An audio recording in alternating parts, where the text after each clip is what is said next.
अब ये बोल रहा है कि numbers which has only two factors one and itself, like कोई भी ऐसा नंबर जिसके सिर्फ दो ही फैक्टर है, एक तो वो खुद और एक one, right. One and itself, one का मतलब वन है और इटसेल्फ मतलब वो नंबर खुद है। तो कौन कौन से नंबर हो जाएंगे, जैसे अगर मैं बताऊं वन, तो वन के कितने फैक्टर है, वन का तो एक ही फैक्टर है क्योंकि वन का वन फैक्टर वो इटसेल्फ भी वन है, तो वन तो प्राइम नंबर नहीं होगा। अगर मैं बात करूं टू की, तो टू के कितने फैक्टर्स है, वन तो हर किसी का फैक्टर है और टू खुद से फैक्टर है। क्या किसी और के टेबल में टू आता है या टू का कोई और फैक्टर है, नहीं। सो टू हमारा एक प्राइम नंबर है।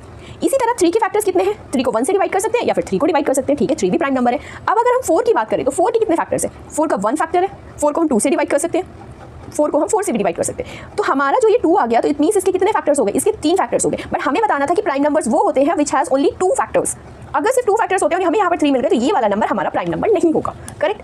इसी तरह और भी एग्जांपल्स हैं, जैसे आपका 7 है, 7 के दो ही फैक्टर्स होते हैं, 7 एंड 1, 9 के नहीं होते। फिर आपका आता है 11, फिर होता है आपका 13, फिर होता है 17 एंड सो ऑन। इसी तरह आपको कुछ नंबर्स मिलते रहेंगे जिनके जो फैक्टर्स हैं वो सिर्फ दो होंगे, एक 1 और एक वो खुद, ठीक है, समझ आ गया। अब बात आती है वो कौन से नंबर हैं जिनके फैक्टर्स ज्यादा होते हैं, जैसे 4।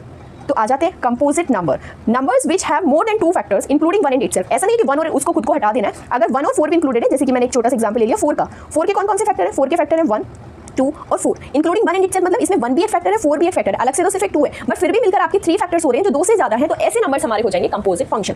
इन शॉर्ट अगर आप याद रखोगे तो कंपोजिट फंक्शन ये समझ लो कि अगर वो किसी के भी टेबल में आ गया 4, 2 2 4, तो हम क्या बोलेंगे भाई वो कंपोजिट है। इसी तरह कोई भी नंबर ले लीजिए 14, 14 को कैसे लिख सकते हो, 14 1 14 होता है, या फिर आप ऐसे बोल सकते हो कि 7 2 14, 7 2 14, दो के प्रोडक्ट के उसमें वो लाइक एक्सप्रेस हो गया, तो क्या हो गया ये कंपोजिट नंबर।